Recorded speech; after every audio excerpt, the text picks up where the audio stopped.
Guys Elephanta और doggy doggy.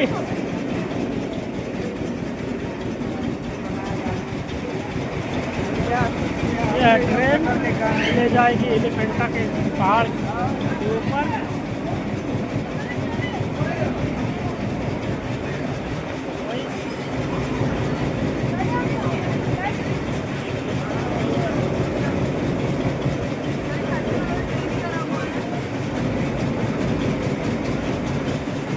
Train से नहीं जा रहा हूँ क्योंकि हम लोग पैदल जा रहे हैं, समंदर के बीच में अभी आ गए हैं एलिफेंटा।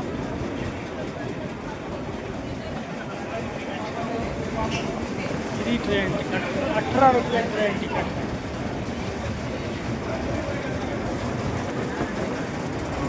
ड्राइवर साहब किधर गए? चलो ट्रेन